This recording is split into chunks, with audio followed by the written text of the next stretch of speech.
Hey, top of the evening, everybody. Chris McDonald with you on this Thursday night. We are coming to you live from Washington, D.C. And the last time I was here, I sitting on a staircase at the United History Museum and got this. I found my Gilligan hat tonight, the Make America Great Gilligan hat. I figured this would make me kinder and gentler and not so on edge. The kind bear man tonight from Washington, D.C. as we get ready to march tomorrow. I don't know what it is. I'm just in an optimistic mood. I've been bringing the hats back out. Somebody asked me about the bear hat the other day. It's coming. Next week, I will don the bear hat for the first time in 2025. And we will see how it goes. I do want to apologize for the audio on our program the last couple of nights. We were hoping that this camera audio would work, and it didn't work too good. I was listening to the quality of the shows, and I apologize for that. When you're on location and you're on a laptop, it tends not to be as good as the home cooking. But we fixed it tonight. I hope we sound better. We got us a jam-up mic from Best Buy, and good folks at Best Buy. We want to thank them for that tonight. And but we're grateful to have you. We've got a lot to talk about. Tomorrow is the National Right to Life March. I don't know if Andy Griffin's watching tonight, but I pulled out the No Longer Silent t-shirt tonight. That's the Pro-Life Man, prolifeman.org. And we sponsor them monthly on the network here. Andy is a good guy. I was hoping that he would come on tonight, and Carla Diodesi too. Carla's got a Bible class that she's teaching, and she's not going to be able to make it tonight. But we were going to hope to get their thoughts about tomorrow, but that's okay. I'll give you mine, and we will have a show tomorrow night afterwards. We hope to air some of the events live tomorrow. We'll do our best. Can't make a promise, but if we do it, it'll be on Facebook Live. It'll be a Facebook Live feed on our Facebook channel, and so if you're not following us on Facebook, please do. And if we do, the show tomorrow night, of course, will be on the news side. But be sure to join us tomorrow, and it'll start around 11 o'clock. We'll be at the Washington Monument, and there's a rally at 12, and then the march starts around 1. And last time I was here, it was absolutely shoulder to shoulder, elbow to elbow. You couldn't hardly move. You couldn't walk no more than 2 steps at once. It was so packed, and I'm hoping tomorrow will be the same thing. I really do. And we'll be on the grounds of the Washington Monument at first in the morning around 11, and then we'll proceed down Constitution Avenue to the Capitol by tomorrow afternoon. And I'm so excited. I went to my first ever Right to Life March in January of 2020. Met Andy Griffin there. We had Carla Diodesi on the program, but we had never met her in person and her family, and we got to meet the Diodesis and the Nicole family. We're just grateful for that whole Right to Life movement. We hope to make some new friends tomorrow and bring some folks on. We do have some news tonight. I'm going to play some video. Let me just say this, folks, please, as we always do, let me do some talking, play some video. I know you're biting at the bit to ask questions, and the kinder bear man tonight is going to ask you, just hold your questions. No paragraphs, no links. We don't put links in the chat room. Just hold all your thoughts till we get through. And I'm going to just open the chat up and let you have your piece at the end. But right now, I want you to just listen to the bear man. Just hang in there, because we got a lot of news to talk about. I want to deal, first of all, tonight with the pardons that President Trump did tonight. I'm going to play a video. We got several news stories to talk about. I do want to show this website here. This is the Right to Life March. This is where we're going to be tomorrow around the Washington Monument. You see the little circle there. And J.D. Vance, I will say this. We got great news today. J.D. Vance, the Vice President. I just love J.D. Vance. I tell you what, when Trump picked him, I was about 90% sold on him. I knew Trump had thought this one out better than he did Pence, and I think that J.D. Vance, I've never the vice president is a thankless, loveless job, and it's not a sexy job. You just, the vice president just is in the background just in case something happens to the president. But I have to tell you, I am most excited about this young man from Ohio. I really am. I think he is going to be a tremendous leader of this nation for years to come if the Lord tarries. I know that a lot of that depends on the Lord. And but I do believe that he is going to be just a jam-up guy. And I think the way he has been loyal to President Trump and to work with him and to help him, and watching him at that prayer event, watching him at the prayer event Wednesday was popcorn worthy. The faces that he gave at Woke Bishop, or was it Tuesday, whenever it was, that would I'd vote for him every time he ran for office. I don't care if he ran for janitor at Motel 6, I'd vote for him after those looks, because his face said it all. His face was our face out here, and you just got to love him. But he's going to be one of the keynote speakers tomorrow. Governor DeSantis is coming. Really proud to hear about that, and there's a lot of great speakers coming to speak throughout the day at this rally.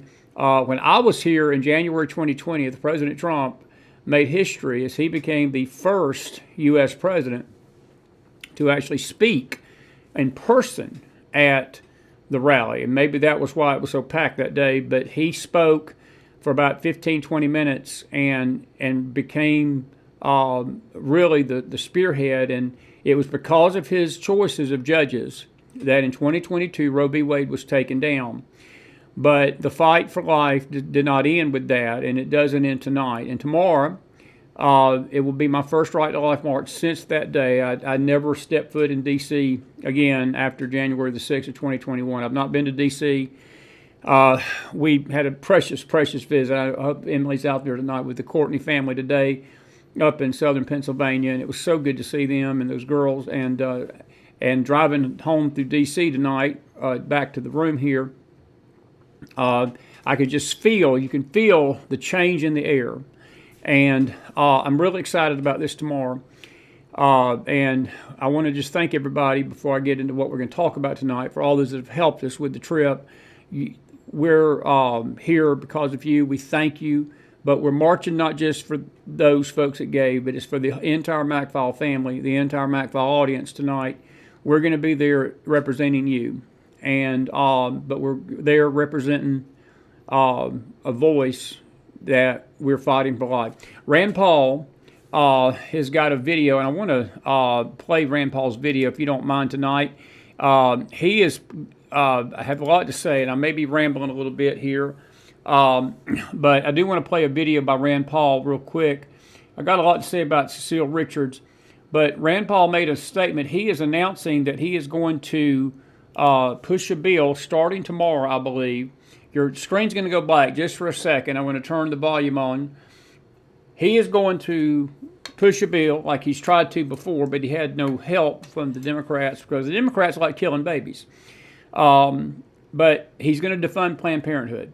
And I think it's great, and I got a lot to say about that. Here's Rand Paul. Listen to what he has to say about the Right to Life March tomorrow and what he's doing to, I think, bring a very great thing to America. Watch this. Today we stand united, not just in belief, but in conviction that every human life is sacred. We march in remembrance of the millions of lives lost and in steadfast hope for a future that protects the most vulnerable among us, the unborn. As a physician, I took an oath to do no harm. As a father and a grandfather, I've witnessed the miracle of life firsthand. My commitment to protecting life isn't just personal, it's rooted in both science and principle. Life begins at conception, and I've spent my time in the Senate fighting to protect the right to life. For example, I've worked to end taxpayer complicity in the abortion industry. No American should be forced to fund the destruction of innocent life. That's why I introduced the Defund Planned Parenthood Act to stop the flow of tax dollars to an organization that performs abortions. The Supreme Court's Dobbs decision to overturn Roe v. Wade exposed what many of us have long known. It was bad law from the start, but that victory wasn't the end of this fight. It was a new beginning. Now the responsibility falls to us to build a culture that cherishes life, supports mothers, and empowers families. This movement is bigger than any one bill or court case. It's about changing hearts and minds. It's about standing firm and speaking for those who cannot speak for themselves. Let me be clear, I will not stop fighting until every child, born and unborn, is guaranteed the right to life, liberty, and the pursuit of happiness. Together, we can build a future where every life is welcomed, valued, and protected. And that is Mr. Rand Paul with an extremely great announcement tonight regarding the right to life. I'm glad he's doing it. Kudos to my senator just north of me in Kentucky. And it's big. Saw Emily Courtney come in. Emily, it was so good to see you today. She's a moderator here in the House, and we're just grateful for her tonight. But we were with her and the girls today, but we're getting ready tomorrow to actually go into D.C. for the first time. That gives me great hope because our taxpayers' money has been funding the murder and the slaughter of these babies for decades. It's time to stop. It's time to stop. There's a couple of things you need to know about our position here about abortion. Number one, we do not believe there is any moral reason why a baby should be killed in a woman's womb, period. You say, what about rape and incest? What about it? Because a woman's raped and incest, as bad as those things are, we're not trying to demean those things or underscore the severity of those things. That baby is not the one that should pay for that crime.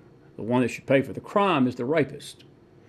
And the one that should pay for the crime is the one that perpetrated the incest, not the baby. Number two, you say, what about the woman's life being in jeopardy? Folks, medical studies have shown that there is less than a 0.0000000, probably put 20 zeros in front of that, 1% of all abortion issues have to do with the mother's health.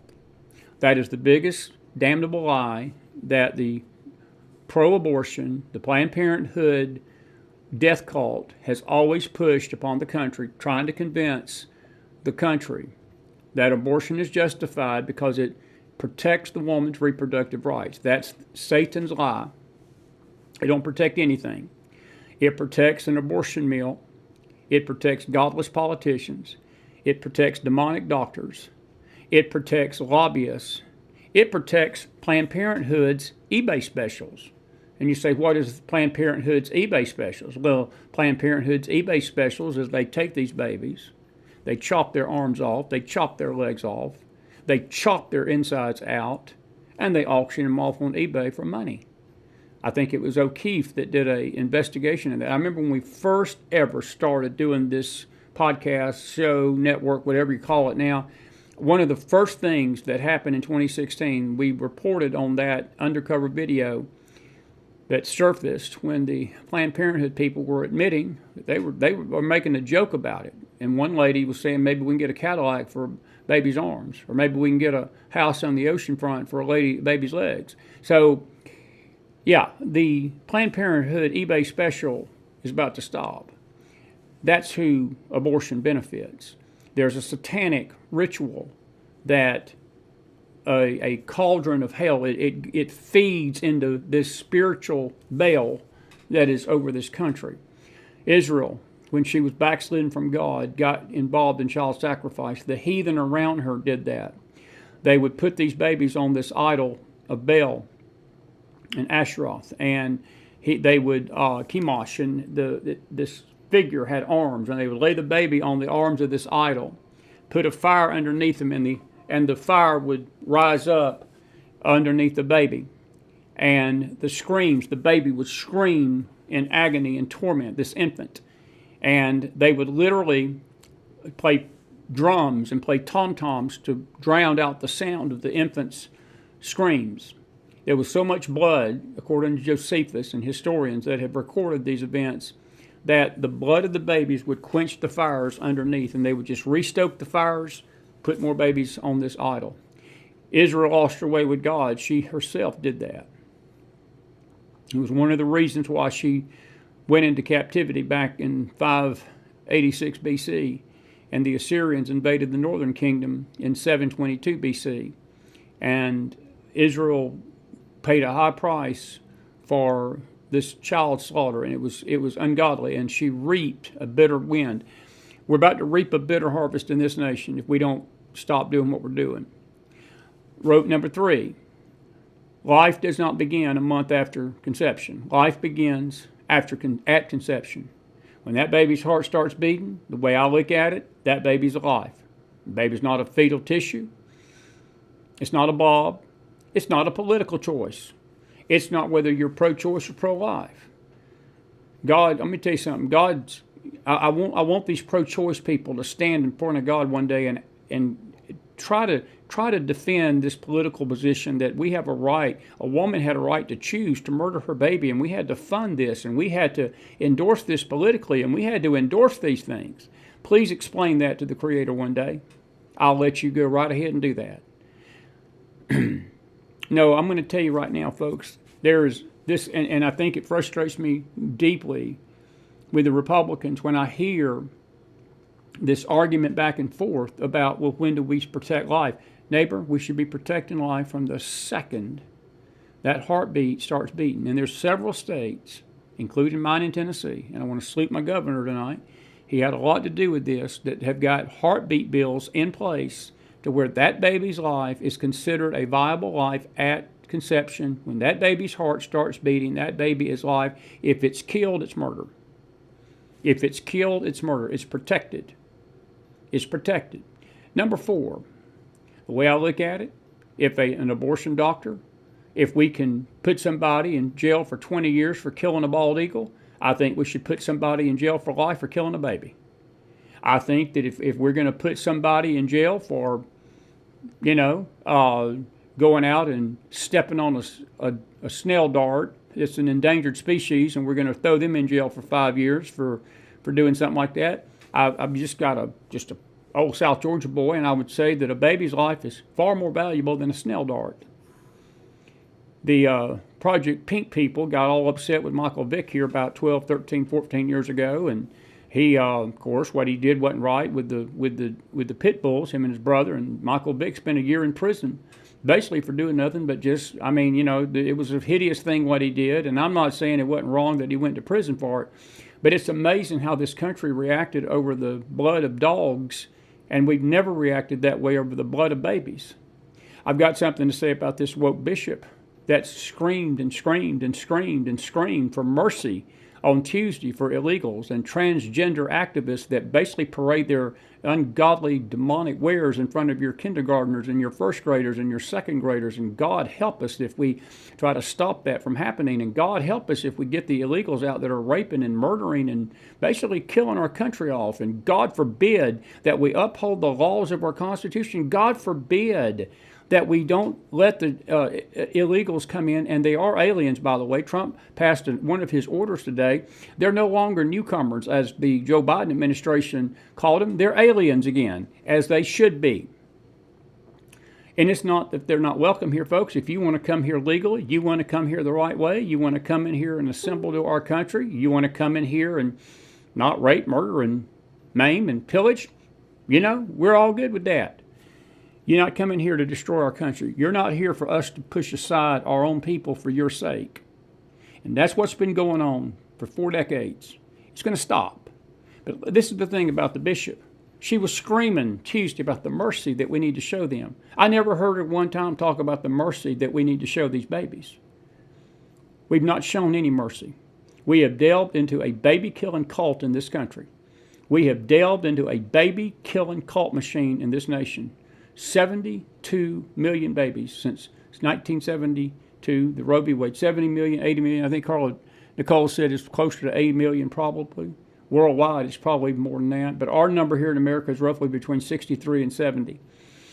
Nobody will know the real number, and I'll tell you why. That's the only numbers we can track down through clinics. There's probably been millions more that have been murdered, and we don't even know about them in back alleys and unscrupulous doctors that would never record it. If we can throw you in jail for killing a bald eagle, we should throw you in jail for killing a baby. just the way I look at it. And these opinions are mine. These opinions are mine. That's why we're up here this week. Because when I'm walking tomorrow, I'm walking with the conviction that babies are not a political football. They're life. I've got 4 beautiful grandchildren. And I think about it right now, what would happen had my kids had the pro-choice attitude, well, we don't want one of these, we'll just kill it. My heart would break, as it should.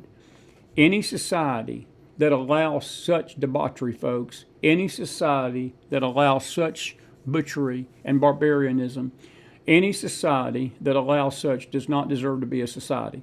Any nation that allows this and does not try to stop it does not deserve to be a nation. It does not deserve to exist. That's what makes the election of Donald Trump in November so absolutely amazing to me in the light of God's mercy and the light of His sovereignty. Despite our nation doing what I've just described, God showed us mercy one more time. Not that we deserved it, but He put President Trump in office, and I think He's given the country a final chance to get this right. And we've got 4 years to come to our senses. And I want to put these states on notice that you think you're going to have an abortion mill in your little village, in your little state, Newsom, and you Illinois folks, and you Washington State folks, and you Oregon folks, and all you blue states out there that you just think we're gonna protect our little abortion clinics, and we're going to protect our little abortion mills, and we're going to protect our baby killers, and we're going to protect these doctors, and you godless politicians that I don't even have I have more respect for the blood of a dead dog than I do you. But I will just put it like this. Your little payday is coming to an end. I proclaim that tonight. I speak that prophetically. I speak that powerfully. Your little play mill is coming to an end. Because there's people in power that care about life now. There's people in power that see the evil that you're doing. And the nation sees the evil that you're doing. A few of us have not lost our moral clarity. And a few of us have the courage to call you what you are, and that's murderers and baby killers.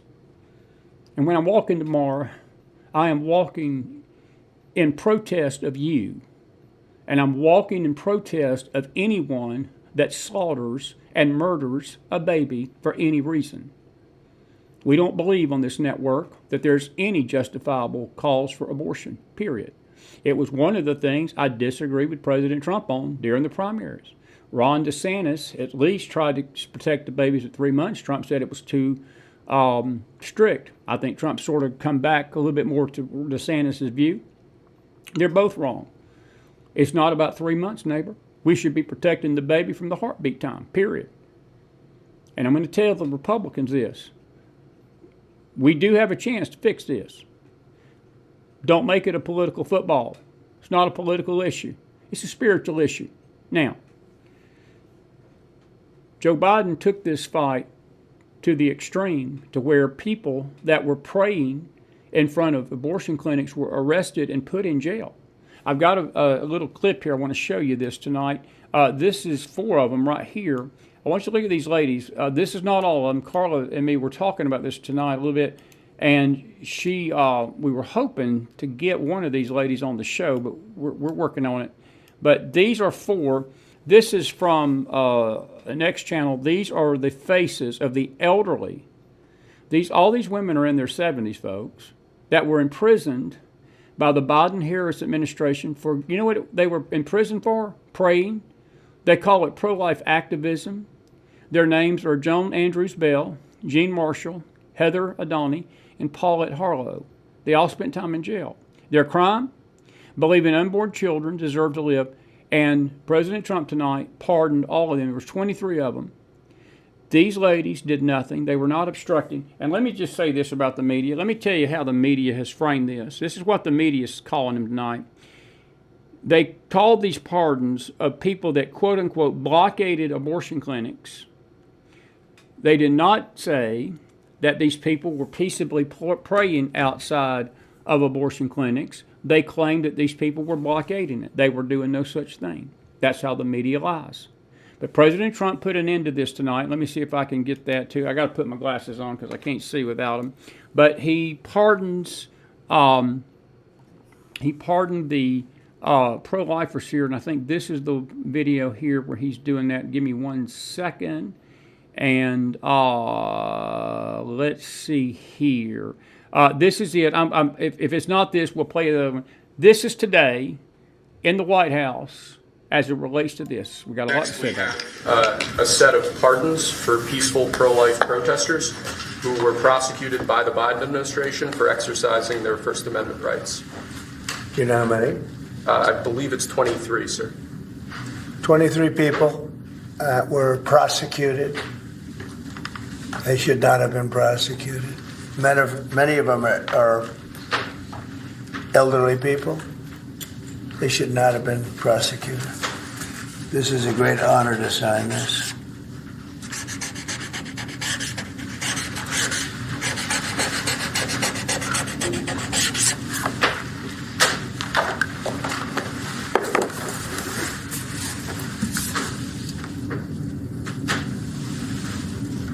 They'll be very happy. So they're all in prison now. Some are out of custody. It's ridiculous. It is ridiculous. That's what he said at the end. It is ridiculous. They should have never been arrested to begin with. They should never have been imprisoned. They should never have been imprisoned. They should never have been imprisoned. And the individual out there saying child predators need to be sentenced too. They are child predators, folks. These abortion doctors, that's what they are doing. That's what they are. They're child predators. These babies, the mothers that kill these babies without mercy, without any kind of thought of conscience, that's what they are. They're child predators. They're killing the most innocent among us. It changed tonight. They're pardoned, and the media is saying that these people blockaded abortion clinics. They did not. They did not.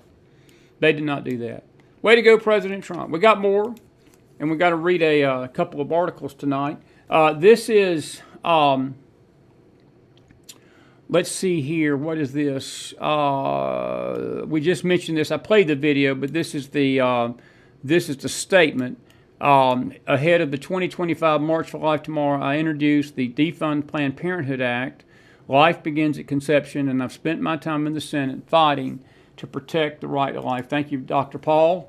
He is a good man, and I like Rand Paul a lot, and I do appreciate it. By the way, this is some interesting stuff tonight. I want to, we've not had a chance to talk about these Israeli hostages, but we'll get to that in a minute. This is Chuck Norris. This is something I saw a few years ago, and it came up on my timeline tonight, and I want to just read it. He said this, and he says, instead of babies, we say fetus. Instead of killing, we say abortion. Instead of extermination chambers, we call them abortion clinics. Your life matters, and so does every life in the womb. I want to read that again. We've become such an apostate society that instead of saying baby, we call them fetuses. Instead of killing, we say aborting. Instead of extermination chambers, we call them abortion clinics. Your life matters. And if your life matters, those babies' life matters. And I think I can get an amen in the house on that tonight. I'll tip my Gilligan hat to his cowboy hat. I should have brought the cowboy hat with me to D.C. I'll have to find me one up here tomorrow. Couldn't have said it better, Chuck. Couldn't have said it better. Could not have said it better. Couple of other things tonight, and there's a lot of news that's going on, and I'm going to try to get to it. I do want to come over here because there is an article that I want to read. We're going to get to Trump's beatdown today of the World Economic Forum. We're going to get to that, but I do want to read this as it relates to what we're talking about tonight with the Right to Life March, and we're going to take your questions soon. If you can affirm, and you don't have to be totally solid out there, but just no paragraphs, folks. And please keep it on topic. If you're going to talk, please use some courtesy tonight. But I do want to read this article. This is actually out of the New York Times or the USA Today. We got another one about Cecile Richards. There she is. That's Ann Richards' daughter, the former governor of Texas. And I was not aware she was her daughter. But she's a pro-choice activist and former president of Planned Parenthood. She says she looks to hug the MC and activist Dree Cooper of Detroit. This was back a few years ago, and they were reporting on her death. She died at 67. She had a brain tumor of some sort. And I was reading this, and it caught me. It caught me what was being said about her in the media. And the quote here, this was her final quote, or during the convention of the Democrats back in 2020. She said, "When women are free to make their own decisions about their lives and to follow our dreams, we are unstoppable. But when Roe v. Wade was overturned, a generation of young people lost that freedom." I want to ask Ms. Richards something. Well, I can't ask her. If I could have asked her a question, what freedom are you talking about? What freedom exactly are you referring to? The freedom to murder a baby? The freedom to exterminate a generation? A freedom to exterminate babies? What freedom are you talking about? They have framed this, folks, as protecting health. It's not protecting health. It is cold-blooded murder. Murder. And again, I like what Chuck Norris said. We call it protecting babies or protecting the woman instead of aborting the baby. That's how we framed it. Cecile Richards was expert at that. And she was a brutal leader. She was absolutely a brutal leader of Planned Parenthood with no mercy whatsoever about these babies. But I want you to listen to this because this is so interesting to me tonight. One Hillary Clinton chimed in on her death, and Hillary Clinton said this. Many social media contributors paid tribute to Richards, among them journalists Katie Couric, Minnesota Governor Tim Walz, and Hillary Clinton. Hillary Clinton's quote, and I'm sorry this is not bigger, she said, "Her legacy will be the countless lives she touched and the generations of women she inspired to follow in her footsteps. I'm thinking of her family and friends today and holding you close to my heart."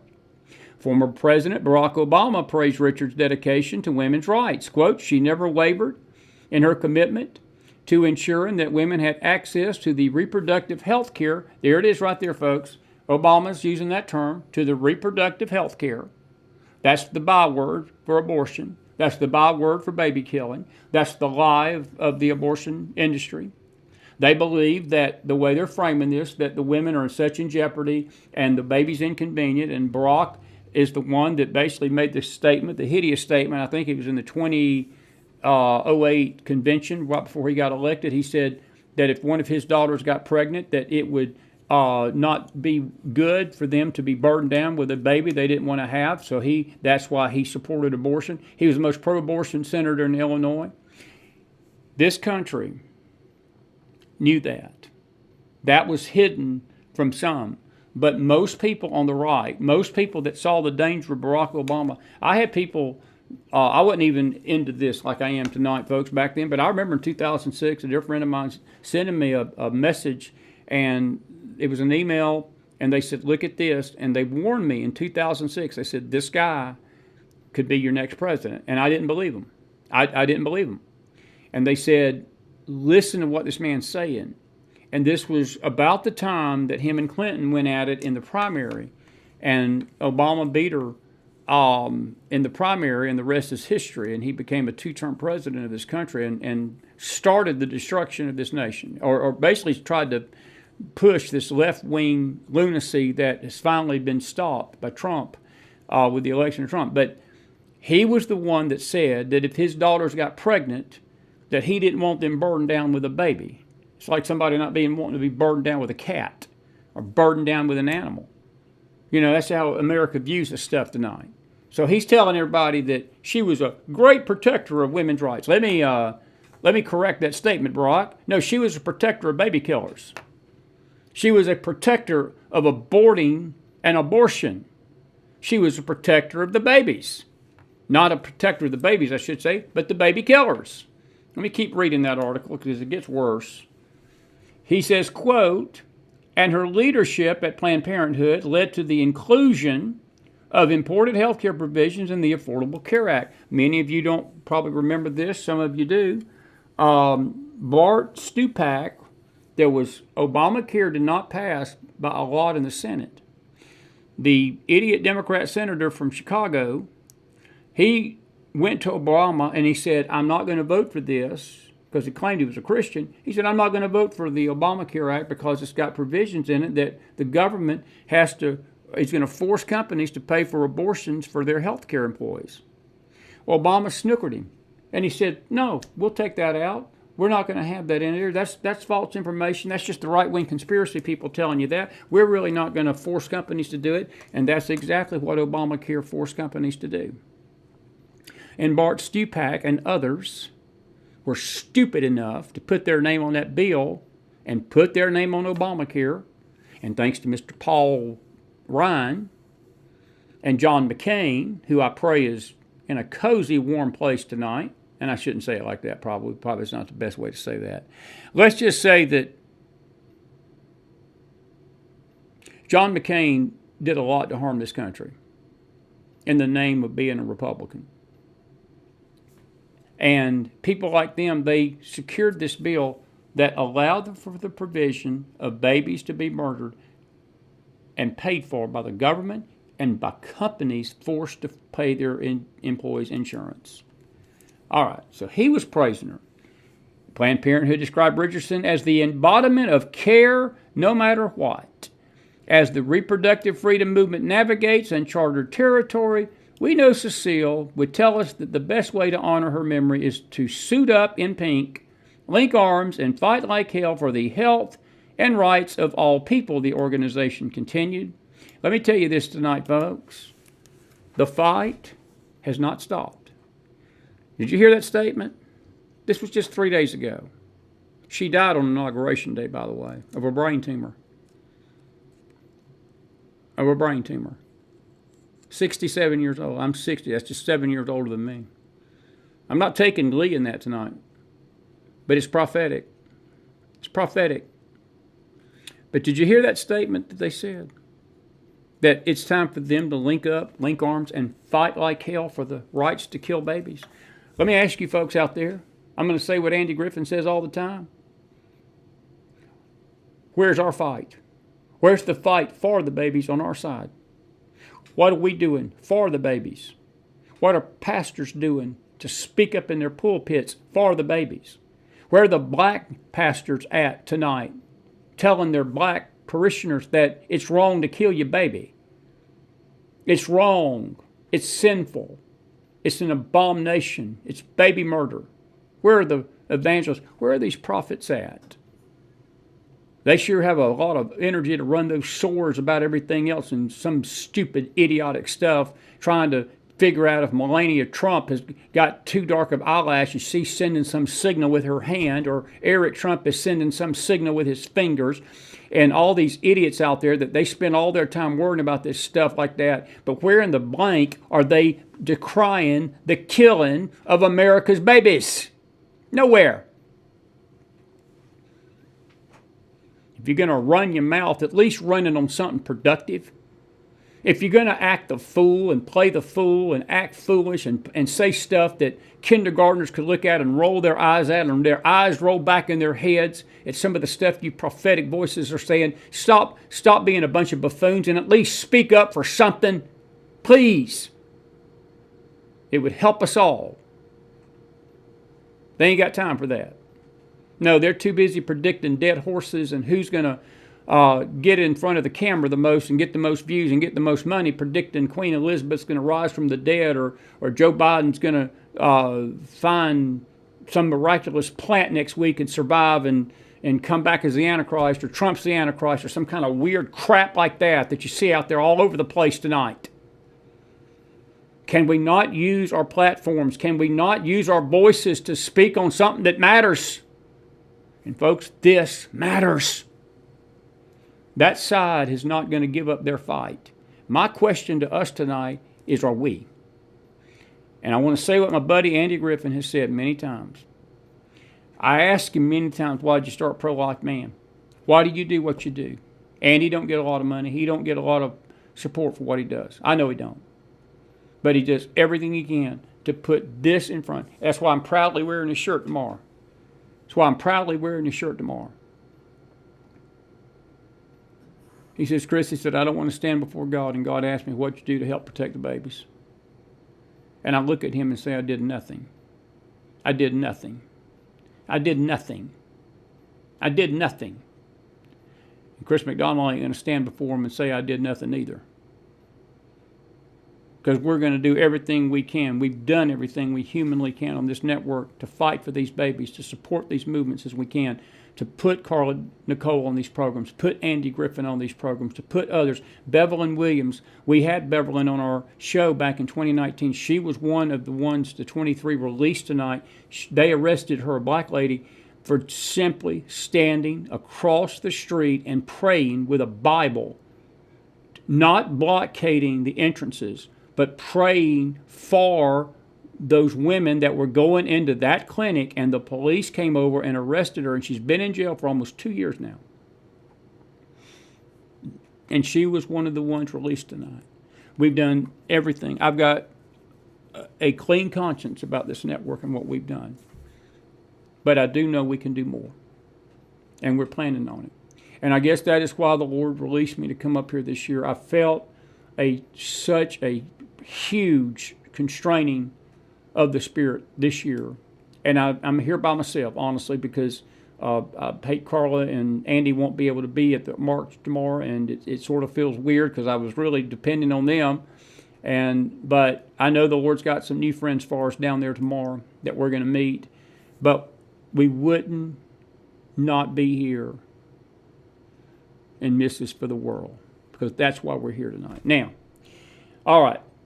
Now we'll tell you, our internet here, they got us on a timer. So if you lose our feed, just hang in there.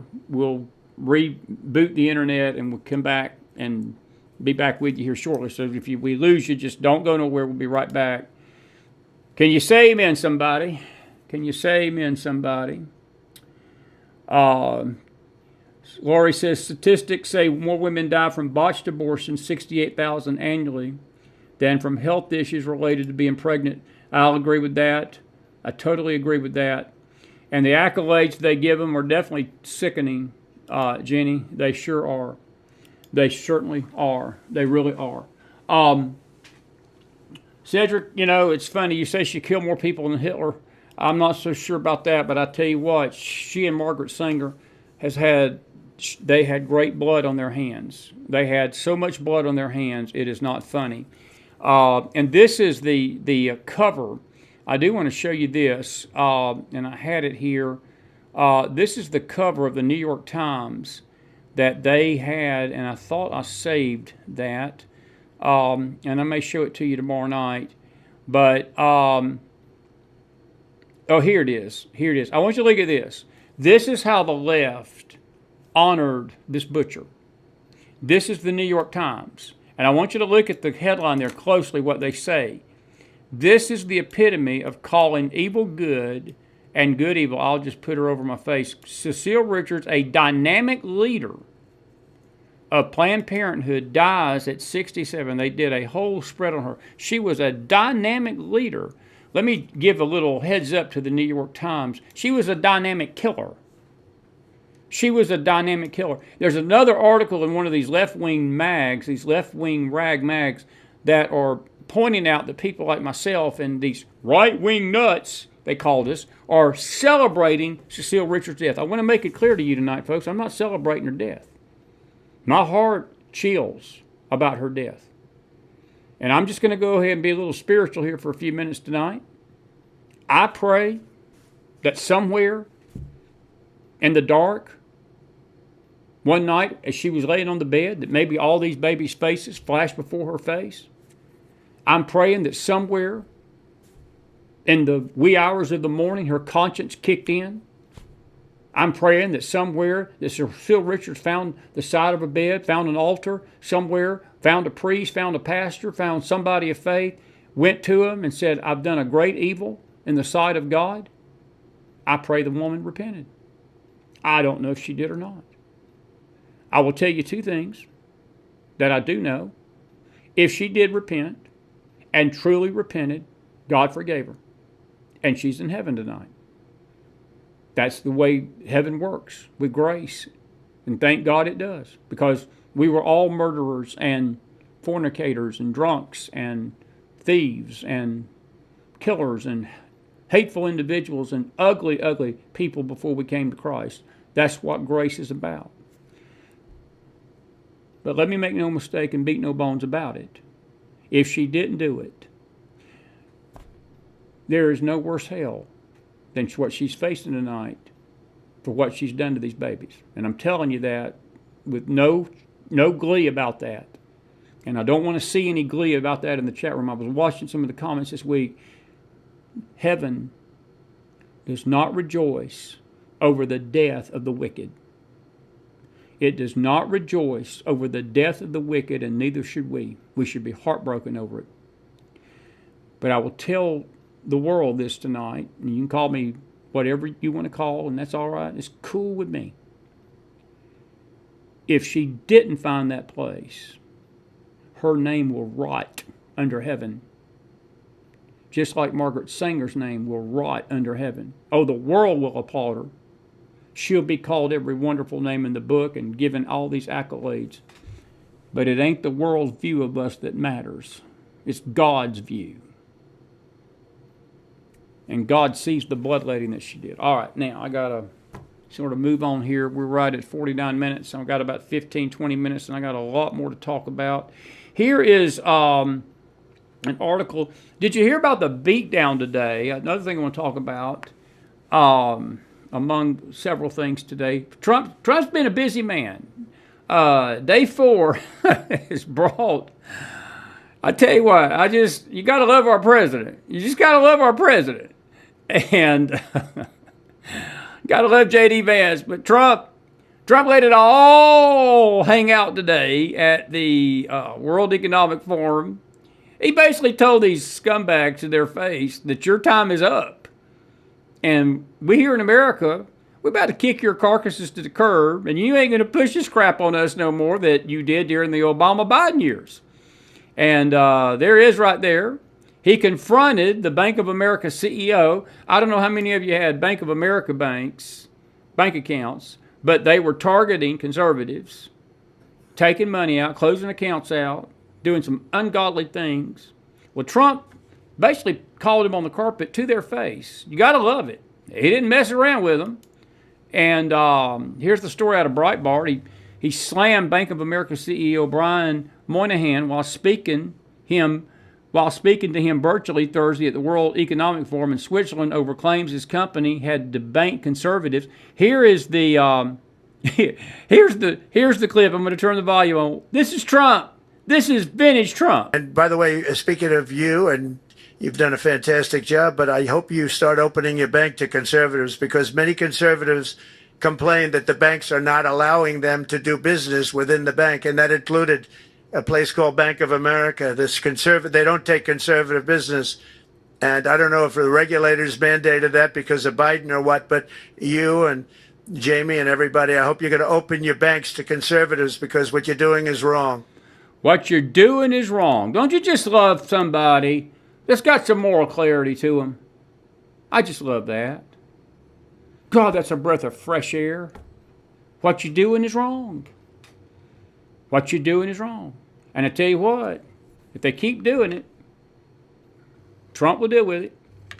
And if I was the Bank of America president, I would go home and sleep on this one tonight, and I'd start pushing conservatives out of my bank. You're going to go bankrupt. You're going to go bankrupt if you keep doing it. All righty. That's good stuff there. And that's off of Breitbart tonight. We got several of them. This is the whole thing. I encourage you. We got all these stories on our Telegram room and so forth. And then that's the story about Cecile Richard there. So I think we've got everything there. So we're going to come back to this stage, and I'm going to play a couple more videos, and then I'm going to let you just have at it and roll with the flow. This is President Trump signing some other things today, talking about some other things. The big other news is the JFK, the MLK, and the RFK assassination files are now in the open. And the deep state ain't too happy about it. The right, we're eating popcorn watching this go down. But the left ain't too happy about it. This is what President Trump had to say about it today. Lastly, sir, we have an executive order ordering the declassification of files relating to the assassinations of President John F. Kennedy, Senator Robert F. Kennedy, and the Reverend Dr. Martin Luther King Jr. That's a big one, huh? A lot of people are waiting for this for years, for decades.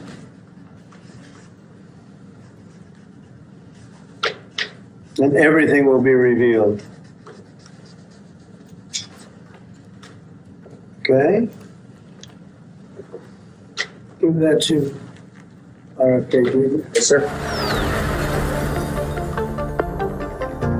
Only Donald Trump. Way to go, Donald. He just signed the Way to executive go. order. Let me get that off. I don't care about ordering. Alex Jones. I had to use that Twitter feed. Not a big fan of Alex. Let's see here. Another thing. Did you hear about this one today? This is a judge up in Rhode Island. The other big story today is the beatdown of the illegals. I tell you what, as I said, I'm just no South Georgia boy. I just look at these things with common sense. If I was an illegal tonight, I'd be sleeping very gingerly, because pretty likely you ain't going to be waking up in your bed tonight. You're going to be waking up back en route to Mexico. Roll tape. This is the arrest of an immigration judge up in Rhode Island that was protecting the illegals. That's ICE today, taking him away. He had to resign. And roll the tape again. Let's play that again. They were leading him away in handcuffs. And that story, too, is on Twitter. Let me see if I got that right here. This is right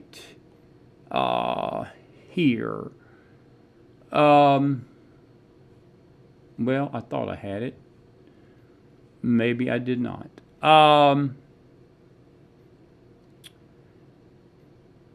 Okay. I'll find the actual written thing that goes with that. Basically what you were looking at is that they arrested a judge up there today that was basically hiding and doing some things with the illegals he shouldn't have been. He was warned not to do it, and he did it. Now, this is Marjorie Taylor Greene. I'm going to have to warn you. I got a language warning. Jenny, I'm trying to find, I'm on the laptop. I should have downloaded. I'm trying to find, do you understand the words that are coming? Jenny Castellanova loves that. It gets me in a lot of trouble, Jenny. People think I'm ugly saying that. Do you understand the words that are coming out of my mouth? I need to record that in my own voice, but I'm going to look for it just for you. Marjorie Taylor Greene, they were talking to her about the other pardons that President Trump did yesterday about the J6 folks that the left's been out of shape about.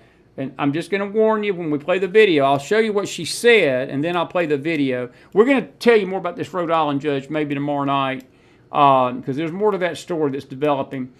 Marjorie Taylor Greene said, after 4 years, I'm fed up with the Washington, D.C. press. Your assumptions are ignorant, and you are absolutely disconnected and clueless about what is important in life, and to Americans, you have destroyed your credibility with social media like X. You can't lie about me anymore. That was posted today. Now, language warning. Please don't be sending me emails and screaming out there, and I thought this was a Christian network and no language. It is a Christian network, and we don't put language out there profusely. We get guests and we play videos sometimes, but we can't help, and I don't have a beeper and a bleeper. So if you're susceptible to bad language, just put your hands over your ears, take your Gilligan hat, and put down just like I did that there, and so you won't listen to it. But this is for the adults in the room. But she had some choice words. She had some choice words for the Washington Press today. I couldn't have said it better. Roll the tape.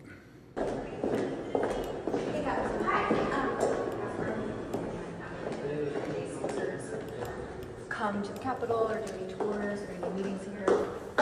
Is this all you really talking about is the J6ers that have been pardoned? Yeah. Okay, are you going to talk about the Biden family that got pardoned? No? I haven't. Oh, okay. What about the rapers and killers and murderers that Joe Biden pardoned? There are tons of them.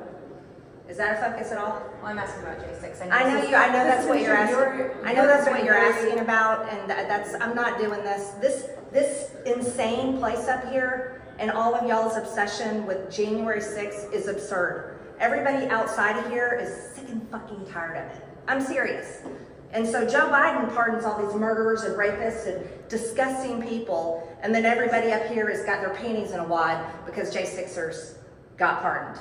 Like people that walk through open doors. A lot of them walk through open doors. That's it. But everybody here is like, oh, J6. Seriously. But you've been so outspoken on this issue. I mean, yes, I have. And they're pardoned. And thank God, I hope they go live their lives and can reassemble something back together because they have suffered enough.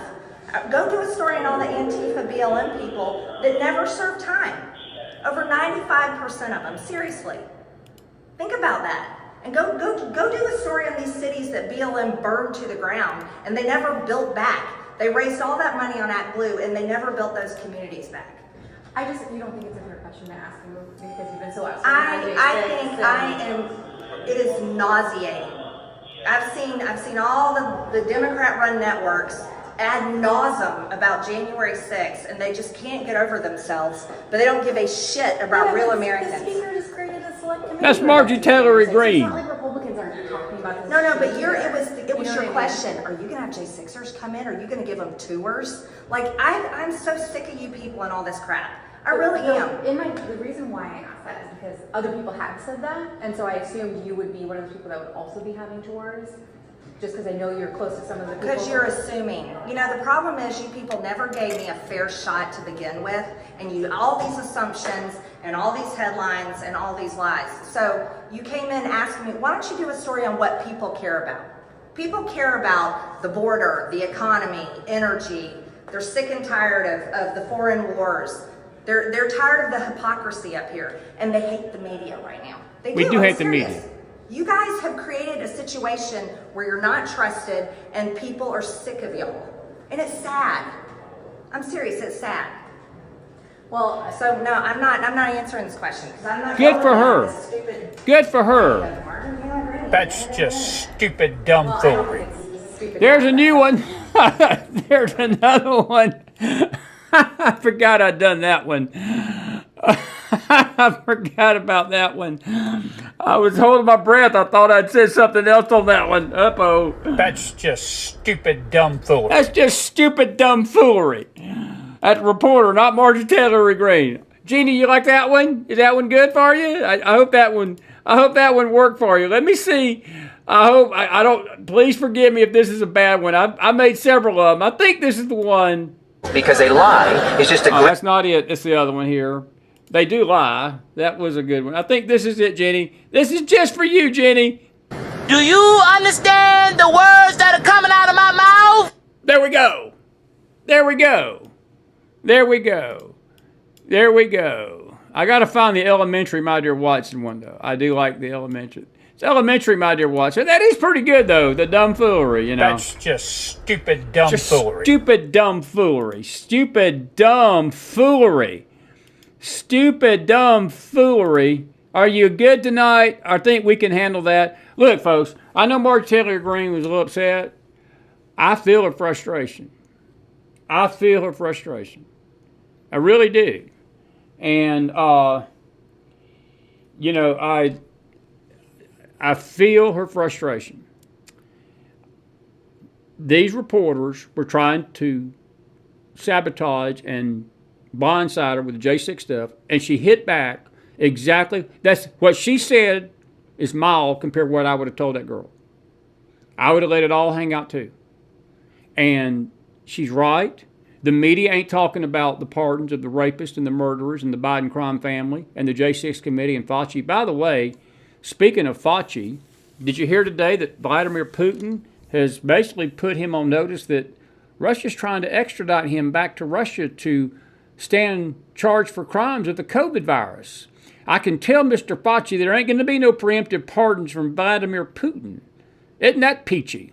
Jeannie likes that statement too. That's just interesting stuff there. Do you understand Do you understand the words that are coming out of my mouth? Do you understand? I think this is the one I like the best. I think this is the one, Jenny. I think this is it. This is my favorite one of all because I just love those Brits. I just do. That's just... That's the wrong one. There's one here that I've got to be careful about because I was in a weird mood one day.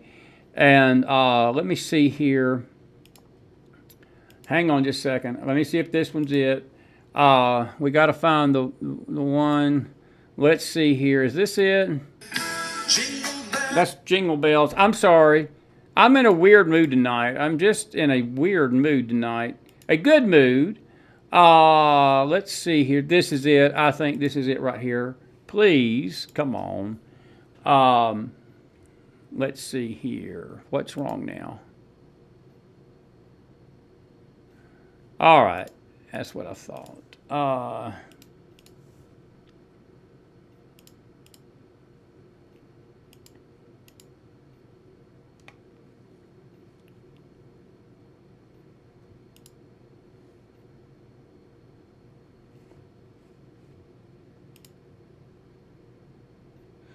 Are y'all still out there with me? Are y'all still out there with me? I hope you are. Sorry about that. That was the little break we talked about. We've got it fixed now. Let's see here. I think this is the one. So bear with me. I think this is the one. I got to find this one. I just got to find this one because this one is the one that, hang on just 1 second.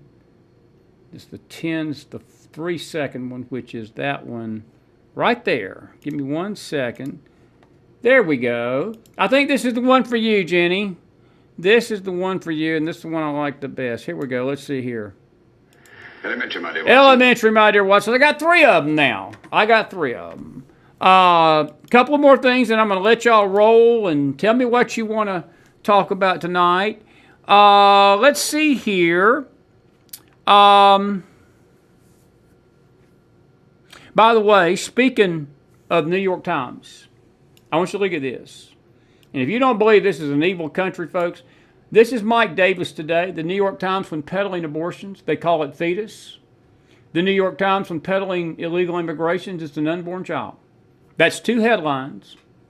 One's about abortion, one's about illegal immigration. Is a fetus a person?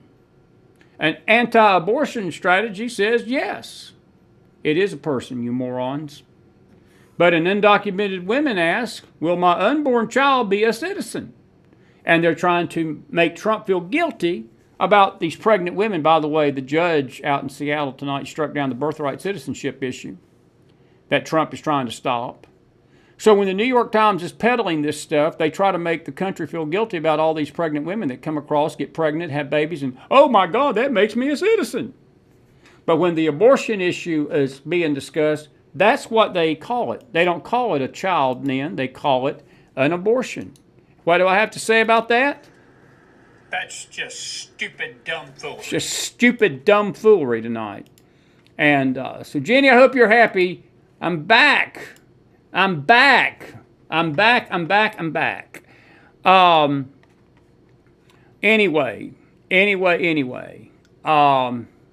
I need to do one that says anyway.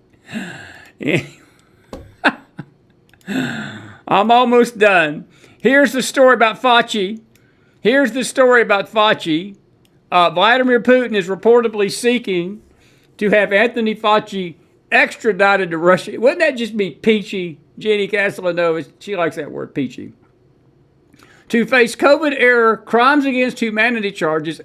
And the deal is that he will end the war with Ukraine if we'll give up Fauci. Now, I think that's a pretty good exchange. If you think that's a good exchange, put thumbs up in the house. We'll do that. I think we'll take that deal. Absolutely. That works for me. I bet it worked for President Trump, too. I bet it would work for President Trump, too. It sounds to me like that would work perfectly. I'm just saying, My dear Watson. That's just elementary, my dear Watson. I like that idea. I like that idea a lot. By the way, folks, these declassification things, you're going to find out a bunch of stuff, folks, about the assassination. This is Bridget verdict. I'm not saying I agree totally with this, but I get her point. The CIA, the conventional wisdom is that CIA was behind the assassination of JFK. I've talked to Brad about that. I'm not going to go as far as to say that. There was a lot of shady stuff that was going on, but this is her deduction. She says the CIA murders JFK. The Warren Commission absolves the CIA. Nixon knows the CIA murdered JFK. 4 of the 5 Watergate burglars worked for the CIA. The CIA then frames Nixon for Watergate. By the way, Ford issued a preemptive pardon for Nixon. Ford is chosen as Nixon's replacement. Ford was on the Warren Commission. So we're going to follow that. I'll just leave it at that. I thought that was an intriguing post. I just thought that was an intriguing post, so I don't know. Elementary, my dear Watson. It's elementary, my dear Watson. It's elementary, my dear Watson.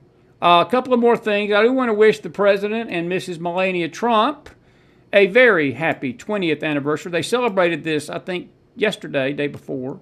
And happy 20th wedding anniversary to the Trumps. They're a good couple, and she's beautiful. I gotta show you something funny, though. And all these nuts on the internet, this is for all you conspiracy people that think Melania Trump was signaling something occultish or Masonic or Illuminati with her dark hair, hat, and her makeup. This one's just for you. Listen up. Listen up. This one's just for you. And this is the look that you get when your husband is about to destroy the people.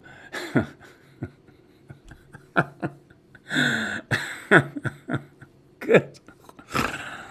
This is the look that you get when your husband is about to destroy the people that raided your underwear drawer. Now, you ladies can understand that one. I think you ladies can understand that one pretty good. Elementary, my dear Watson. It's elementary, my dear Watson. That's elementary, my dear Watson. It is elementary, yes, I do.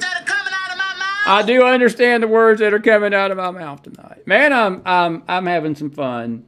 A couple of other things tonight. By the way, I had a good time today with Emily Courtney, but I also had a good time with this man, Emily and the girls. We'll post some pictures on Facebook this week of them.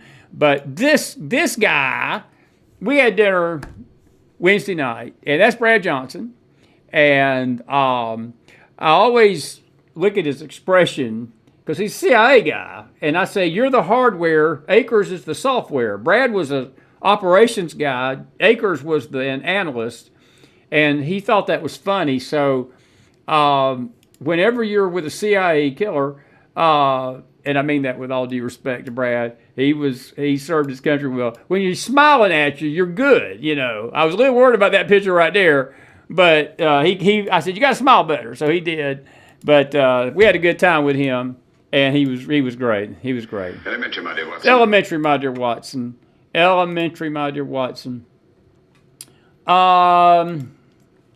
Okay. The Brad man. A lot of people said it'd be a pretty good exchange, Fauci, for the Ukraine war to end. That's good. And the reason I showed that Melania thing, you got some morons out there thinking that was some kind of dark signal. And I want to just go ahead and say it again tonight, folks. Do we not have better things to fight for in this country than to worry about that kind of crap?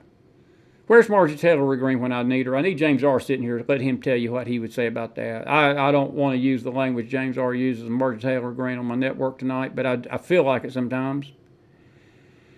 That's why I put the Gilligan hat on tonight, so I could be the calm, cool, nice Chris. So I'm going to say this nicely. You morons that are losing sleep in your lunch over stupid crap like Melania's hat and her makeup, and whether it was some kind of signal, and Eric Trump, who nobody cared 2-bit blanking pins less what he was doing with his hands. His daddy was being inaugurated. It was the end of the Biden nightmare. Can we not just get a little joy in the house and be happy that Donald Trump's our president? Folks, I have seen more anti-Trump. Stu Peters, and I hate to bring Stu's name up, the biggest anti-Semite in America, and was all for Trump. Well, he's out there tonight. He's turned on Trump now because he thinks Israel has Trump in his pocket. Trump's going to support Israel. Marco Rubio came out today and said, hey, we're going to support Israel. And they've got our unwavering support. So all the anti-Semites now are turning on Trump. While I'm at it, I might as well just go ahead and get it all out of my system here in D.C. tonight, because I'm in a D.C. mood tonight.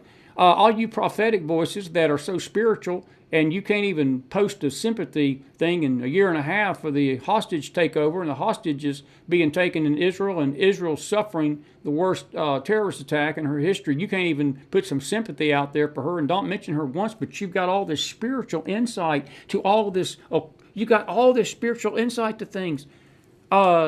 Please spare us your spiritual mumbo jumbo if you don't have the moral clarity to support somebody and to support the nation that got attacked with terrorists, and you don't even know what the difference between Hamas and Israel is, and you claim Israel's the terrorist and Hamas is the good guys, and by your silence you condone it. I'm just saying, please spare us your spiritual bullshit. Elementary, my dear Watson. Thank you. It's elementary, my dear Watson. I'd rather hear a dog bark at midnight in a cold Tennessee evening than listen to some of this garbage that's going on over the internet right now. Because that's what it is. That's what it is.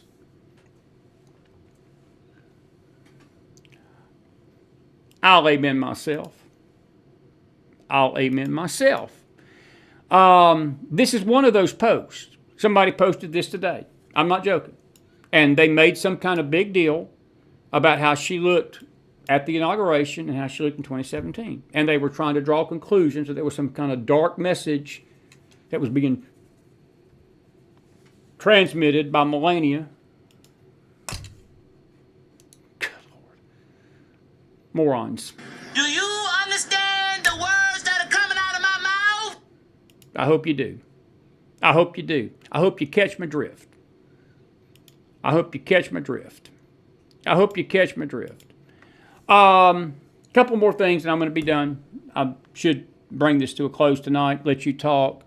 We're going to talk about the immigration thing more tomorrow night. These are a couple of just thoughts for you tonight. Just some McFile advice. Sit with people and trust people that protect your name in your absence. You know, I saw something the other day. There was something that somebody said, don't tell me what somebody said about me to you, but tell me why you were comfortable sitting there listening to it. Good advice. But invest your time with people that do that. Those are your friends. Everybody else is acquaintances and betrayers and traitors. This is another good one. Sometimes faith will make you look stupid until it starts raining. Until it starts raining. Another good advice here tonight. Selective. Be selective in your battles. Sometimes peace is better than being right. Sometimes peace is better than being right. Sometimes peace is better than being right. Elementary, my dear Watson. Elementary, my dear Watson. All righty. Now, I've said my piece. I've said my piece. I have said my piece. I have said my piece. I don't think it was jealousy, guys. I think it was more than that. It's just this idiotic, the resurrection of the Q movement and the resurrection of all this Q stuff and all this nonsense that people have been dealing with for the last 8 years and hadn't grown up. I've got grandchildren that are 8, or 6, 4, and 2 years old that have more common sense than the stuff I'm seeing on the internet right now about Trump. They do.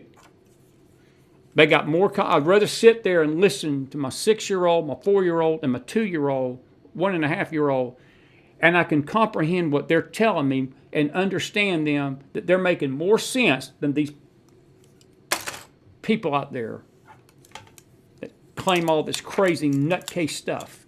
Just saying. I'm just saying. Elementary, my dear Watson. All righty. Now, it's your turn. We've been going an hour and 17 minutes. It's an extended McFiles Thursday night. I'm going to put a poll up. I'm going to put a poll up tonight. Let's see here. What kind of questions should we answer tonight? I'm going to ask you, do you think that we should defund Planned Parenthood? And that's sort of part of our Right to Life March. There's your Q&A. You can start talking about it. And good deal, good deal, good deal. Let's see here, our chat. Let me get this refreshed so I can see the chat tonight. Let's see here. Where's my chat gone to? I lost my chat.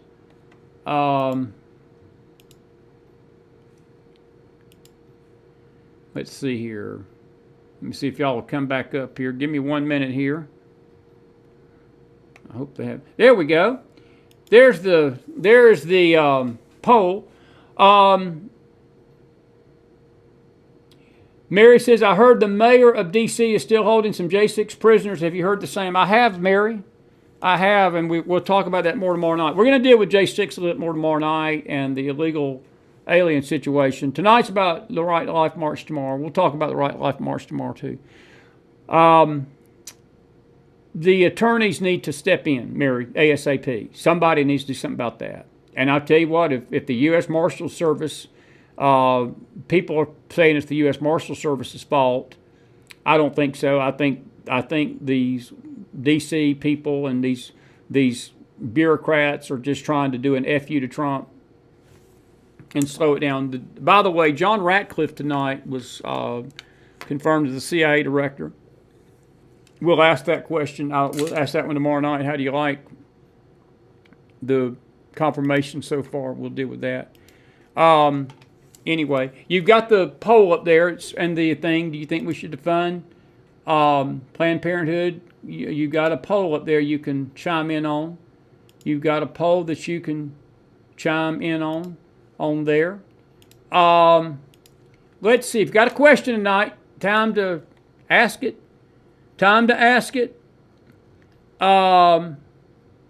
Jason Rankin, good to see you, buddy. Jason, I'm here. I didn't have your email, but maybe next time we're up in the spring when things are warmer, we'd love to meet you and your wife. I know y'all had mentioned y'all were going to try to meet us this go around. It's just been a weird, cold week. I haven't left this hotel probably 3 times all week. We'll be out in the cold tomorrow, but maybe next time, brother. But yeah, we need to defund Planned Parenthood. I think what Rand Paul is doing is excellent. I think it's exactly what needs to be done. Should have been done a long time ago. We should have never been giving him money to begin with. We'll see. We'll see what happens. I think it would be something that Trump should do. I do. I think that I'm all for that. I really am. Any questions tonight? Any questions? Richard, thank you. We're standing for life. Richard, you know, I'll say it like this. Don't thank me, brother. I appreciate the thought. I just want to thank everybody that's helped us get up here. And we're standing not just for us. We're standing for you all. We're standing for the life. We are. I have not felt led to come here for 4 years. And the last one we was at 2020, so that's 5 years actually, 20, 21, 22, 23, 24. Yeah, this is the 5th year. I hadn't been up here in 5 years. And when Biden was here, they moved it out of D.C. 1 year because of Biden. They literally had to move it out of D.C. And I just, I felt constrained this year to come. And it's going to be a little different tomorrow because, as I said, I was hoping that Andy and Carla may have been up here, and I was planning to sort of walk with them, and so maybe we'll find somebody to show up. And if you would like to come to the walk with us tomorrow, email us at McFiles Forum overnight. I'll tell you where we're at. I'm going to be leaving here in the morning, probably around 9, to get over there early. It starts at 11. and we'll maybe try to go together. If you want to, it's up to anybody that's in the greater D.C. area. I'm very leery of putting stuff out there publicly where I'm at, because we've had some adventures through the years. We've had some weird stuff go on with these trips. Chris ain't taking no chances. I'm too old. I'm too old for chances. I'm just saying. I'm just too old for chances. Just saying. I met you, my dear Watson. And but anyway, we're grateful that you all are out there tonight. Most of the comments are about defunding. If you got a question, Carol says, were there disruptive protesters last time you attended? They were minor, Carol, honestly. There was some, but it was off to the side. They were very, very, very low. Tomorrow, do I expect them? You know, everybody's got a beef. There could be, but I didn't really remember last time the protesters being an issue. I think that it's been sort of low-key. This thing has been low-key. I mean, I knew about it through Carla and Andy, and I went on the website. But there's not been a lot of... I've been listening on the radio and just listening to the talk shows and things. There's not been a lot of scuttlebutt about it. I'm not sure if that's good or bad. You know, I mean, I know that these things tend to bring out the crazies, and I'm sure there will be a few of those out there tomorrow. But last time I was here, I don't remember that being a problem. I don't worry about it. Tomorrow I'll be, you know, we just believe God's going to protect the march. It's going to be cold again, but definitely not as cold as it was Tuesday and Wednesday here and Thursday. It's been cold today, but it's warming up. But no, no to your first question. I'm not sure what's going to happen tomorrow to your second one. Let's hope we don't have too much of that. I hope we don't. Anyway, Cedric Gibbons has defund and pass a personhood amendment. You know, Cedric, that's an excellent thing, and I'm glad you brought that up. There was a senator tonight, and I can't think of his name. He's a representative, maybe not a senator, and he was out there tonight saying that he wants to codify the executive orders that Trump is doing right now into law. And he has been saying something that James R. and I have been screaming about, and conservatives have been screaming about for really 8 years when Trump took office in 2016. These executive orders are useless in the sense that, God forbid, we go back to a Biden-type administration in 2028. I pray to God this country has come to its senses about that. The next president can erase anything Trump's done with the stroke of a pen, just like Trump has erased everything Biden has done with a stroke of the pen. There has got to be a point when we've got power, and we've got both houses. We've got this House and the Senate. And your point is well taken. They need to codify these things into law, because that becomes harder to take down with the stroke of a pen. That becomes a lot harder. And see, in some ways, you can thank God that we had a slim majority in that House. I know McCartney wasn't perfect. I know Johnson wasn't perfect. But if nothing else, the last 2 years, Joe Biden was not able to codify any of his stuff into law. And really, there were some moderate Democrat senators that would have not went along with him either. It's a good point, Cedric, and I'll give you kudos for that. We do need to do just that, and it needs to be codified in the law. We really do. Totally agree. Debbie says there was a lady that was raped. I think this was back in the 1800s, and that baby became a famous pastor. Debbie, actually, it wasn't a pastor. It was Billy Graham's Ethel Water. It wasn't the 1800s. It was 1900s. There's been several stories like that, but I know that the lady that sang for Billy Graham for many years, her mother was standing on a bridge wanting to kill her and kill herself. She had a baby out of wedlock, and she gave the testimony that her mother said she heard a voice saying, "Don't do it. Save the baby. That baby's going to touch millions." And she got down off that bridge, and a series of divine supernatural events she gave birth to that baby, and that baby went on to be Ethel Waters, who basically sang for millions of people through the years, sang beautiful hymns alongside George Beverly Shea and Billy Graham Crusades. But that story is not unusual. There's been a lot of people that were not aborted that God has used. And that's why I say there is no reason and there's no justifiable reason for any baby to die. And again, if the woman is raped, the people that should be punished for that is the rapist. Not the woman, not the baby, and especially not the baby. If there's incest, put the incestuous situation in jail. If the mother's involved in that, put her in jail. But that baby should not be punished for that. And again, this idea that everything's about the life of the mother, let me tell you this, that percentage is, and I think Lori Farrell made the great point tonight, more women have died in these botched abortions than you can even shake a stick at to those that are dying because the threat to the mother is great. And I look at it this way. God is the author of life and death. It's his choice.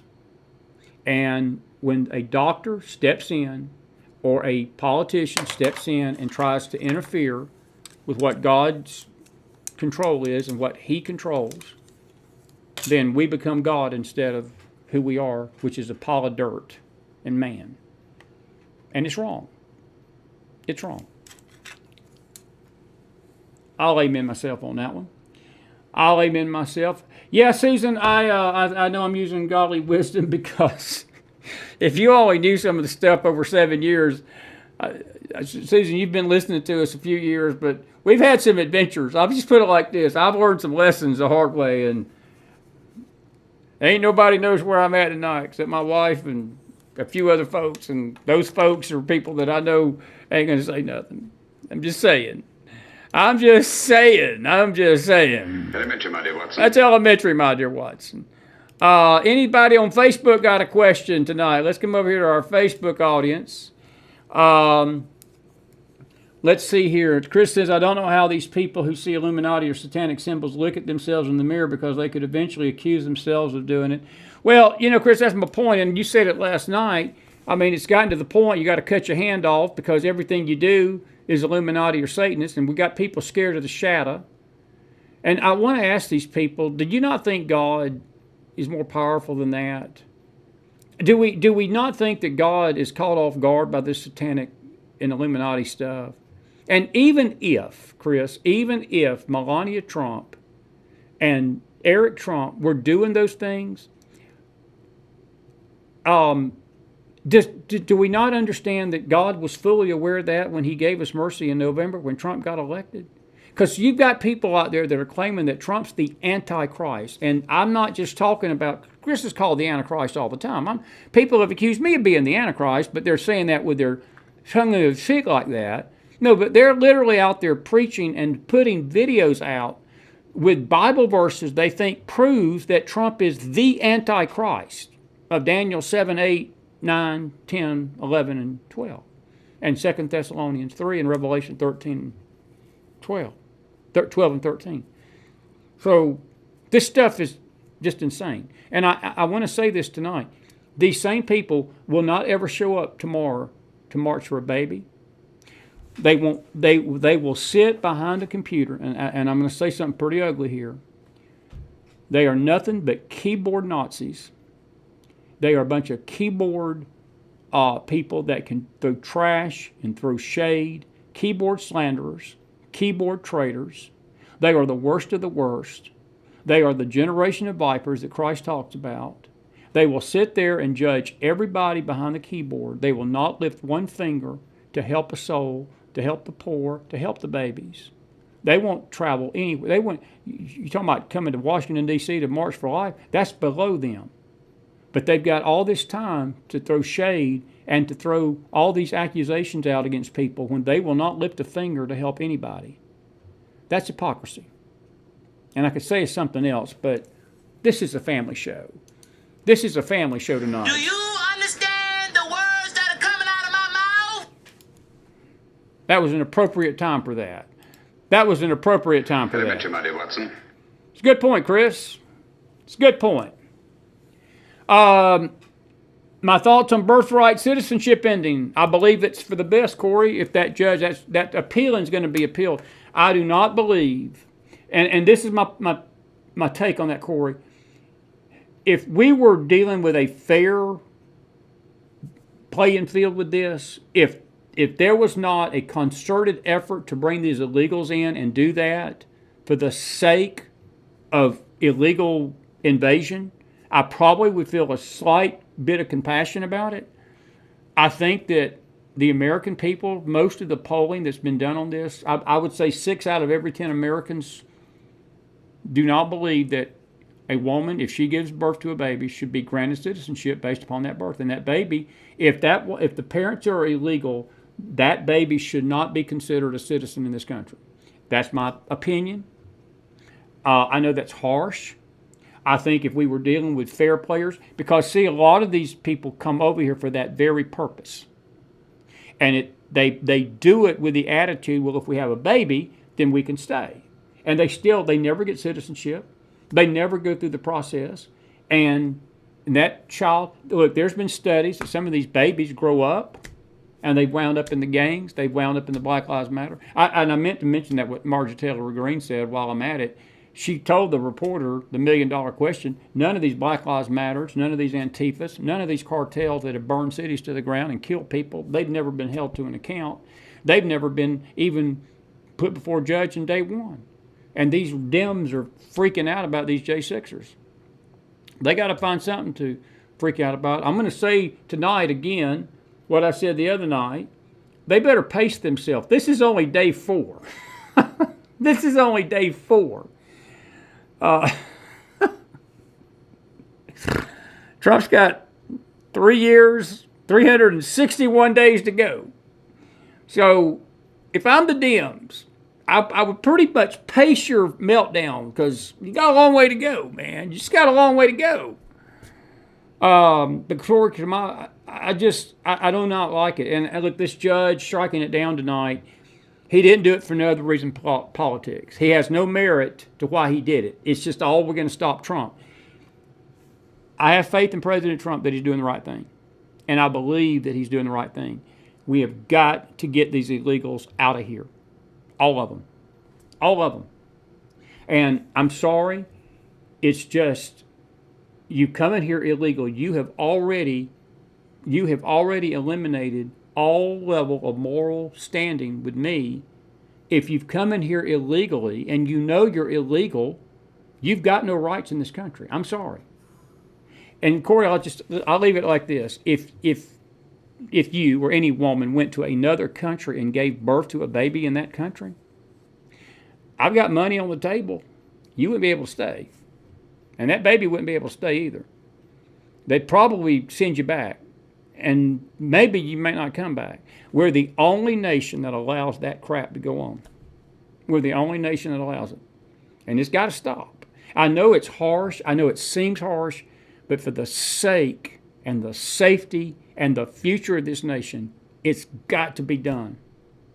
And I think that he needs to end it. I do. That's just my opinion. And I know that there are people out there that may not see it that way. And that's fine if they don't.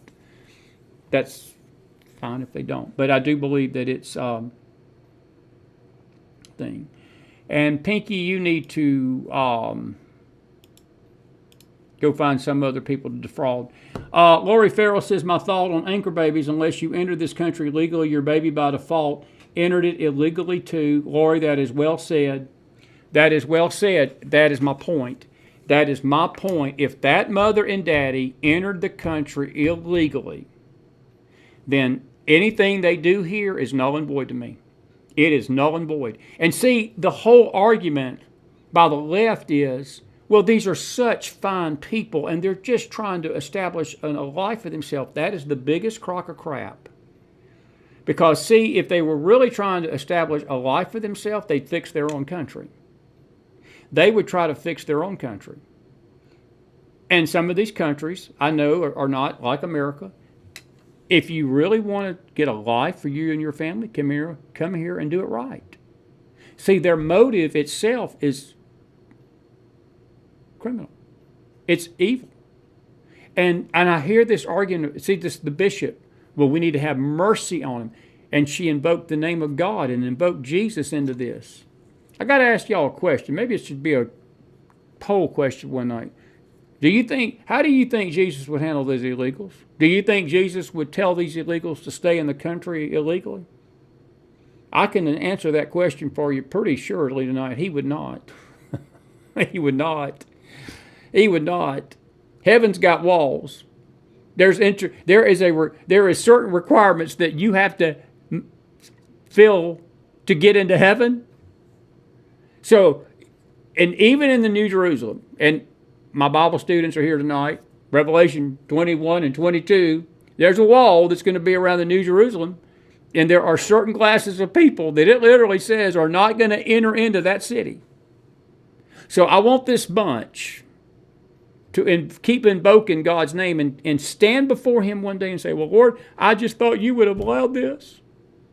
And let Him tell them exactly what I'm telling you tonight. No, He's not going to condone lawlessness and rebellion, because that's what it is.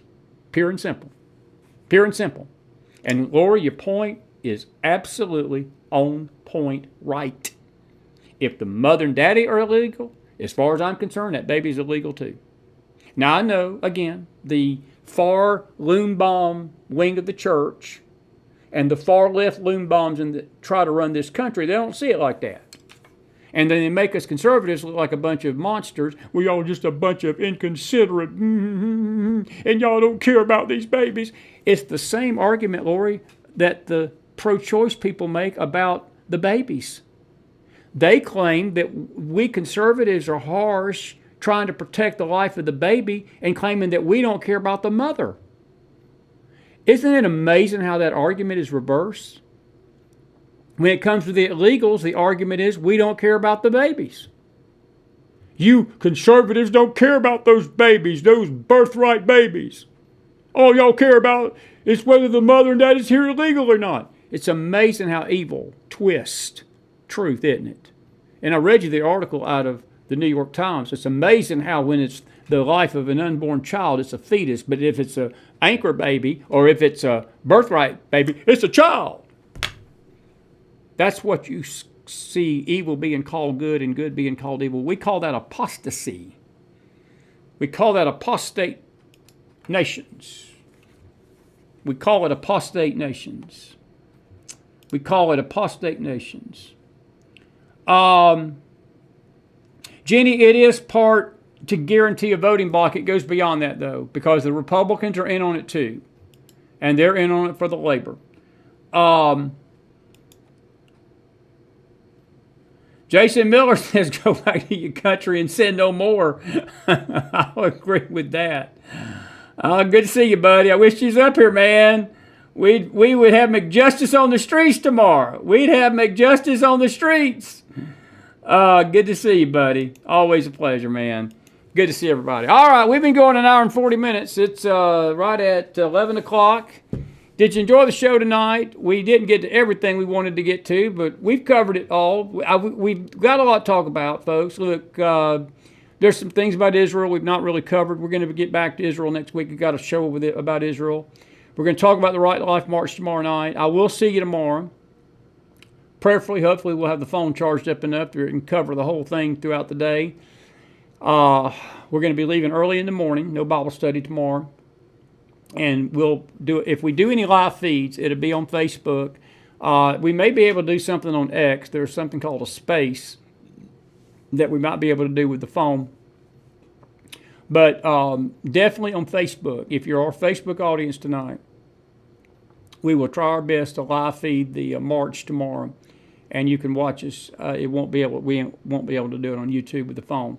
But we hope that you'll join us for that. And then tomorrow night we'll have a wrap-up of everything. And, Jeannie, I've found them, so even remotely, just for you, my friend, just for you. Do you understand the words that are coming out of my mouth? Do you understand the words that are coming out of my mouth? Watson. And the one that actually I forgot I had is pretty good, too. I like this one. You know, that's just stupid dumb foolery. That's just stupid dumb foolery, and that's original. That is an original word. That's an original McFile word, and that has lived on in infamy. In infamy. Listen, all jokes aside, listen to me tonight. I'm gonna get serious. I'm gonna take the hat off and listen to me. pray for this Right to Life March tomorrow. We've had a lot of fun tonight with you. Again, hope the audio has been better. It was a mic issue last night with this camera. We need your prayers tomorrow. And it's going to be a very, very solemn, important march. I'm proud to be up here. It's the first of many trips we'll be making to D.C. this year. I just sense that our time here is going to increase this year. And we're probably going to have a conference here. I'm actually going to talk to the hotel that I'm staying at about having a conference here in July the 4th. And so please pray for us tomorrow. Pray for those people that are coming. They're coming all over the country, that there's nothing going to happen. And pray for the leaders of the Right to Life March. You know, Carla and I talked about this the last time we were on. There's a lot of politics that's going on within that organization. And there's a lot of grandstanding, just like everything else out there. There's just people are people. And no organization's perfect. And the Right to Life movement is not a perfect movement. No movement is. But their cause is righteous. The cause is why I'm here. The cause is what my heart beats for. And when we get to this time of the year, this is the Right to Life Sunday, is this coming Sunday. And I know we started a message about the Holy Spirit and Isaac, but I think Sunday morning we may be dealing with abortion. And then Sunday night pick up Genesis 24. It has to do with the Holy Spirit anyway. But be with us this Sunday because we're going to talk about abortion in the nation. And we've got some pretty strong things to say about it. America cannot experience a golden age until we stop killing our young. And I'll leave you with that thought tonight. So please pray for this thing tomorrow. It's serious. It's important. It's important we're here. And I want to thank you all again that's helped us with this trip. And if you feel led to, if you haven't helped us and you feel led to, please do so. chrismac44@gmail.com is our Zelle account. And the PayPal is paypal.me/TheMcFiles. And all donations would be greatly appreciated. Folks, look, this show operates on its listeners, and we don't have sponsors. I don't say this in trying to pat myself on the back. I say this to pat the Lord, and you can't pat the Lord on the back, but I say this to give him a lot of glory, all the glory for this. We have survived on 7 years without a sponsor. And a lot of these podcasts that have come and gone have always went because the money ran out, because when the money ran out, they really wasn't committed to the cause that they were doing. It was about the sponsors. It was about the whatever. This has always been a labor of love to me. I love this. I don't care what I have to do to keep it going. We're going to do it. But you all have answered the bell, and the Lord has used you all to keep this show on the air for 7 years. And I want to tell you thank you for that tonight. I do. And as we go into this year, we got a lot of stuff we want to do and a lot of things that we're going to need your help to do. And the best is about to come. I think we're in for a great year. And we had a wonderful year this past year, and I think this year is going to be no different. And we hope that you'll join us on this journey because it's going to be good. All right. God bless you. God bless your families, and God bless this great nation of America. It was good to see Teresa Cerna out there tonight, by the way. Teresa, I don't know if you're out there still. Good to see a lot of folks we hadn't seen in a while. And Emily, Courtney, such a pleasant time with y'all today. We love your family. Y'all are family to me. Thank you for welcoming me in at your house today. And I love you guys. And blessings on those girls and Shane and you. And I was kidding with her about these Amish, all these Trump signs. I was driving through Amish country today. They still got them Trump signs up. God bless them Amish. We made it out of won this election without them Amish. God bless them. At least this Amish ain't posting this crazy Melania Trump stuff. So yeah, I'm just saying. Thank you all for that. That's just stupid dumfoolery. Thank you. Not the Amish, but the other stuff that people are posting. That's just saying. I'm just saying, right? I'm just saying. Elementary, my dear Watson. Did you enjoy the show tonight? If you did, put some fire in that house, and I'll see you back here tomorrow night. we'll take your questions and have some thoughts about the Right to Life March, and I'll see you from the Right to Life March tomorrow. Pray for us. Pray for the people that are coming. May the Lord bless you tonight. And have a good night, everybody. I really, truly appreciate all of you really, really being here tonight. Don't take for granted that you're here. I'm glad you are. I'm going to give you a chance to fellowship out there. See you tomorrow.